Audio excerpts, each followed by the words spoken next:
Donald. Michelle, good to see you. Good to see you too. We have some visitors for you. Hi, I'm Don. I'm the nurse manager. Hi, I'm Fran Howard. Thank you so much for this. My staff greatly appreciate it, and I'm glad we were able to support you in your time of need. Thank you very much. We're going to gather the team up so that they'll all come up. So you guys won the Daisy Team Award. And we have the folks here who wrote the letter to support your team nomination. Do you want me to read this, or do you want to? You can read it. Okay. So these folks wrote this, if I can. I told you I might be worse than you are. So they wrote this about their brother-in-law, Jim, who was here. Brother and brother-in-law. You wrote it. I wrote it. I'm the old She nurse. did all the work. All right. It never stops, right? Ever. Don't tell them that. So their brother-in-law was here about 6 months ago and spent an extended time with you guys, a little bit over a month. He spent a good deal of his hospital stay here with you in the ICU. The staff in the ICU, including the doctors, nurses, and everyone we had contact with, displayed compassion, care for both Jim and us, and demonstrated the utmost professionalism. Whenever we came to see him, he was clean and comfortable as possible. The staff always made us feel that they cared about us as well as Jim by answering all our questions and allowing us to call after hours to get updates on Jim's condition. In particular, we received a call back from one of the nurses, Allison, who had accompanied Jim to a long-awaited MRI. Allison called way after her shift had officially ended, and not only did she give us the update, she also had the results, certainly above and beyond what we expected. On the day that Jim passed, the assigned nurse, Nicole, spent time making sure that Jim was comfortable through I like this part. I could tell you were a nurse when I read this. Through repositioning, suctioning, and administering pain medication as needed. She also attended to our needs by providing a comfort card and assisting multiple visitors who came to see Jim on that day. Chairs, kind words, and a quiet, peaceful demeanor that helped during an unbearable situation. For these reasons, and the overall kindness and skill demonstrated by all the staff, we would like to nominate them for the Daisy Award. So as you guys probably don't know this, but all these nominations come in, and then they go to our group of nurses who meet once a month around all things nursing, and then they vote on who the winner is. So this was not only nominated by a patient's family, but was also picked by your peers. So I think that just sort of compounds the amazingness of it. Yeah. So, Excellent. did you want to say anything, or did you want to say anything? Well, I just want to say that, we were just astonished about how great everybody was here with us. It was amazing. And from the bottom of our hearts, we really, really appreciate it. And thank you so very, very much. You deserve this. Thank you. Thank you. Thanks. Thank you all. Thank you, guys. So you guys just won the Daisy Team Award, which in and of itself is incredible. But today's award, not only did the ICU win, but the patient's family who nominated all of you and wrote the letter actually came to the unit to help us present the award. And it was really important for them, because you could see it was difficult, but it was really important for them that you guys know how important what you did was for them. And I think you could hear that, certainly in the letter, but you could obviously see it. Oh my God, seeing it was Right, another level. right. I started tearing. It's hard not to, right? I mean, I think, what always impresses me, and I'm older than both of you put together probably, but it never escapes me, like, the impact is just so amazing. Like, these folks came back 6 months later. You could We don't get to feel see the that. emotion, right? We don't never get to see that. We never get to see the outcome of after they kind of leave us. Yeah. So tell me a little bit about each of you, because you were both mentioned specifically by this family for the things that you did very differently, frankly. One of you went to MRI and followed up and did things that felt over and above, and I know the other of you was with him when he passed and how important that was. So different experiences that they had with both of you, and different different times. skills and different times, but enough that they called both of those things out in particular. So can you talk to me a little bit about like what do you think it was that you did? I think it's just because I would want someone to do it for my family. But what did you do? Like how I communicated about taking them to MRI, what the results were, just like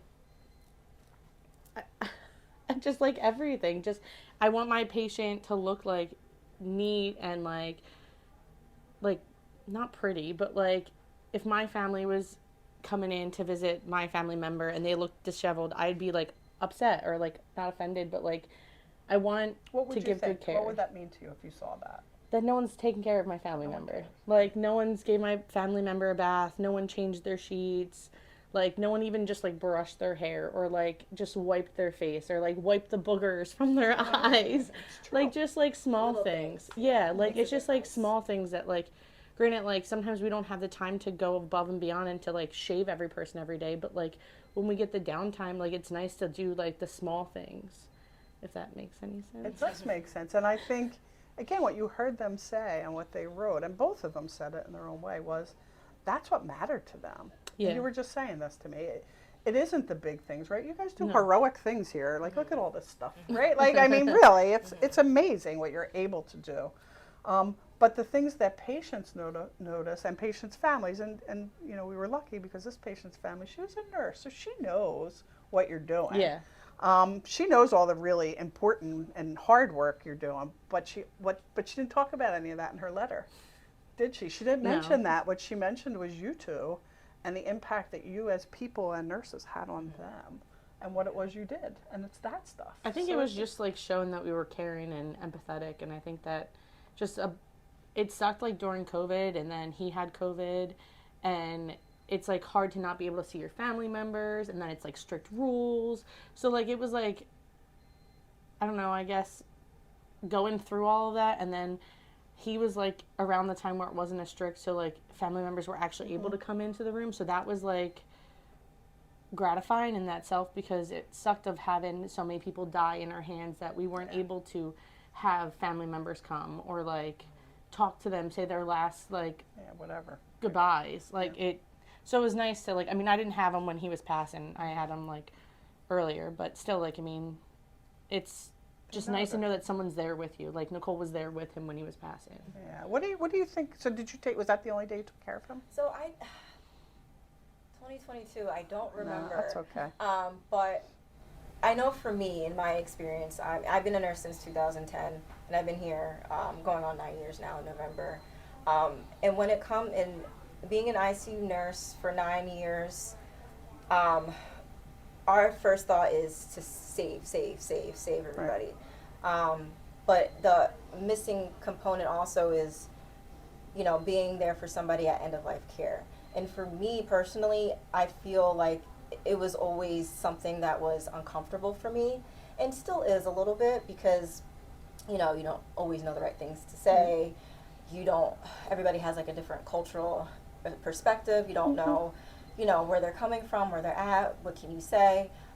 So for me, I just feel like I've taken the time to really kind of like hone my end of life skills. Clearly. And become a little bit better at it, because, you know, I always say, like, whatever makes you uncomfortable, do more of that and jump into more of that, because it kind of boosts your confidence a little bit. So every single time I'm able to, you know, hold somebody's hand at the end of life, give a family comfort, or, you know, just offer words of you know, condolences and things like that, and kind of explain to the family, okay, this is what's going to happen. Yeah. And I take your lead. You let me know when you're ready to do X, Y, and Z. And it kind of was just like, okay, for the family, it takes a little bit off their shoulders, and I can kind of guide them through doing that. So that really makes me happy that I was nominated for that, because like I said, that's something that's a little uneasy for me, but I'm learning. I think you're going to have to pick a new uneasy thing, because clearly you nailed this one. Yeah. So I mean, really, yeah, I think you do a great job at it. So I'm actually surprised that That's that's something that's uneasy for you. Yeah, so it doesn't show. And I think, because, right, there's things that make all of us uncomfortable. I think that's a great point you make, right? Every one of us has things that we're not comfortable with, especially in this kind of work, because you're working with people at such difficult times. And we all have your own experiences. We all have, and that informs that. But, I love what you just said around, like, if something makes you uncomfortable, jump into it. That is not common. Most people, if something makes them uncomfortable, guess which way they go? That way. And right? you're good at doing that precepting. Yeah. You're great at doing that precepting. That's a huge That's attribute. like, as no, a dead preceptor. serious. Like, you are like, let's do this, like, dragon. Yeah. Because I know for me, like, I understand, like, the timidness and the intimidation when it comes to, like, ICU life. So I want to be the preceptor that I would have wanted to have, when I was amazing. younger. So. Usually one of the questions I ask is, what advice would you give other people? But you're doing all that. I mean, you're saying all the things that I think are just so important, whether they're new nurses that you're precepting or frankly more seasoned nurses, because I think we all can learn from one another and we're all good at different things. And Oh, God, yes. we all need different people to push us into things that maybe we're uncomfortable with their support, right? So if it's something I'm uncomfortable with, but you're good at it and you're standing next to me, that feels a whole lot different than walking in there by yourself into something that's hard. And, when you receive this kind of an award, Well, that's what it makes us a speaks team. to it. That's Exactly. literally what makes us a Exactly. team. And that's And- what this speaks to. It speaks to, they mentioned the couple of things that you guys did, but they were very cognizant to say that they felt this from that whole team. And you two were sort of the faces of that, got but they chills. recognized it. They did. And, I want you to get chills every day. I really do, because you should. The work that you guys do is so amazing. And there's a million families walking around like that. And not everyone would have the ability to come back like they did, but it's every day. No, It it's literally is every day what you do, and it's amazing. Most people won't push themselves into things they don't want to do, or really think about the little things Yeah. that matter to people. Because what matters to me is different than you, right? True. So you take the time to figure that out. So be proud of yourselves. Thank you. Seriously. No, this is actually a nice thing to win, and it's like nice that it's a team effort because like we're such a small ICU, and a lot of us have been here for like a long time. So it's like we're all like knitted and interwoven with each other, and like especially like the whole that's the whole hospital too. Like you have people that feel have it. been here for like 45 years. I mean, like it's just nice to like have that. Like what you can't do, I can pick up. You know what I mean? Or like vice versa. Like there's some days where like I'm mentally drained and like Nicole's like, what can I do to help you? Like I'll pick up whatever you need, or like, hey, I need help with this. It's like you scratch my back, I scratch your back, and it's like a big family. It's just a nice thing to win for a team because we are so family oriented. And It's you're like such a it's good like team. it's weird. It's like we're like a Scrappy team. Yeah, I like it. You're a great team, and I think that sometimes in a smaller environment that's harder because you get one or two personalities that it can really be. Oh, it can rock the boat. It can small rock teams can the boat. be really hard, and you guys have such a cohesive team. You can feel it when you walk into the unit, and as you pointed out, an ICU is not a comfortable place for most people to walk into. It's not like you walk in and it's warm and fuzzy. There, it's bad things are happening, right? But you don't feel that when you come in here. You really don't. When you walk through the door and come in here, it feels like things are being taken care of, and you can sense that, and that's not by accident. That's not everywhere. That's about you guys. It really is. So own that. Deserve it. Any final words of wisdom you have? You guys are so full of it. I feel like I need you both to be my preceptor. I need to relearn things. I mean, What would you tell? I get. okay. What would you say to other right? Because all of our units function as teams, right? Yeah. So we have a bunch of we have a million different little teams working. What would you say to other teams is when the going gets tough, right? Because it's not all sunshine and light on your team, right? Like you guys have tough times together. Like, what would you say to other teams of how to maintain that even when that's not easy? For me, I would You say guys have been through it. communication. Yeah. Like, because that's when, if you're having a bad day or you had an expectation and your peer didn't live up to that expectation, you don't want to gossip or talk or be like, oh, this person didn't do X, Y, and Z.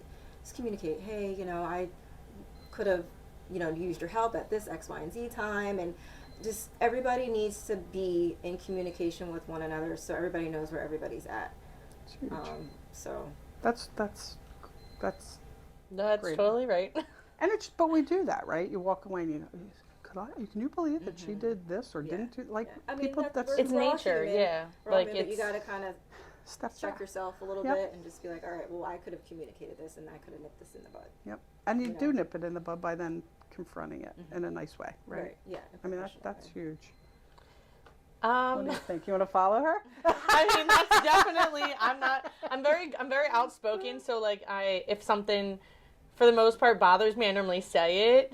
But what advice would you give to another team? It doesn't have to be that. Like, if you were going to say to another unit at Torresdale or at Abington, like, this is the secret sauce to have an effective team. Like, this is what I love about my team. What would you say? It's just, at the end of the day, we're one family. So like, even if you're having like a bad day or like, you can't take it personally.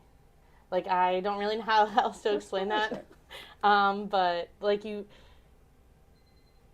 it's gonna get hard, and it's gonna, like, you're gonna have easy days, you're gonna have hard days, you're gonna have days where like you literally are crying your entire shift. I've had those in the break room so many times.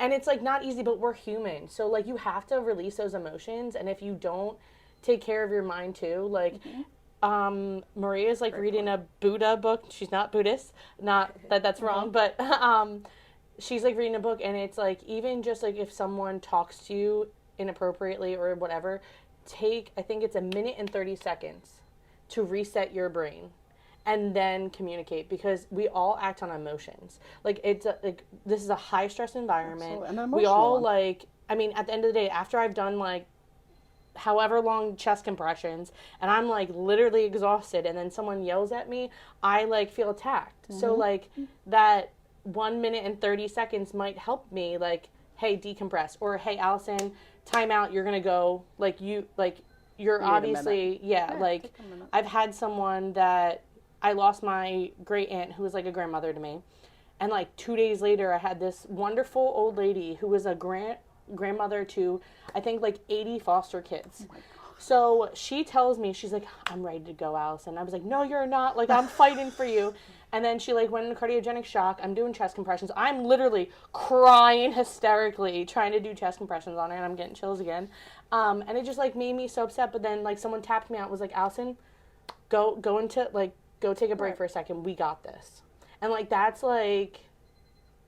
what this family is. Like, it's just nice to have that, to like, hey. And that's important. Yes, and it's mentally important, because then I think back, oh my God, what did I do wrong? Or like, I could have made a mistake. You know what I mean? Like, there's like certain things, I don't know. And it's okay to let someone tap you out. Yeah. We all and need that. Yeah. We all need to tap out sometimes. There's things are too close to home. Sorry, Crystal. They're messing with you. Well, thank you both. I Yeah. think, you are incredibly good faces for this unit, and I'm really thrilled that the patient's family identified you each Yeah, by no, name it's like, as the context of this team, because it's very clear that it's so nice to be recognized. Like, people go home and like, people like don't realize that, like, it's like, we work so hard, and like, we take it as a badge of honor, and then when they say like, hey, thank you so much for everything you've done, it's like a hug. It's like, it's literally like the best thing ever. Like, it's so sad. Like, true. I love when like family members come back in or whatever, like, and they're like, oh my God, thank you so much. They send us trays of like cookies and stuff. But it's like, I love hearing the words. I think they just mean so much more. Good point. And it's just like, it's literally the best thing ever. Like, it's such, Because it makes you feel like you're actually doing something. Yeah. and making moves and strides for the patients, and you get to see them in their recovering state, and you get to hear the stories of what you did to make them feel good, and it's just like, oh yeah, I do remember that, like, oh yeah, that was really sweet of them. Like, it gives you like that boost to make you keep going. Well, and I think it does. I think what Exactly. it does too, because I believe, I really do. And I say this all the time, but I mean it from the bottom of my heart. You guys do that every single day. Every patient and patient's family that walks out of here feels that in some way, shape, or form. They feel that hug. They feel that. And they can't always articulate it for a million reasons, because there's so many things happening. but I know it. I know it because, you know, you get letters like this, but there's, for that one family, there's probably 20 families behind them who didn't write a letter because it's too hard for them or whatever. But it is clear as day, and if you guys ever need a reminder, call me. I am happy to tell you how phenomenal you are. Soon you're gonna because block me. Just kidding. Because like everybody else. I'm just kidding. Yeah. It's the truth. It really is, and you deserve that. You deserve that, and I think it's really important that we give that to each other, because we can't always count on other people, but we can do that for each other, and we can appreciate each other. And I think you guys have nailed that. So thank you both. Thank you to your team, and you know, keep it up. And anything you need, we're here for you. Thank you. I appreciate that. You guys. You did good. You did great. You're adorable. No, congratulations. Seriously, thank I you. love hugs. I'm such You a guys are like great. a huggy person.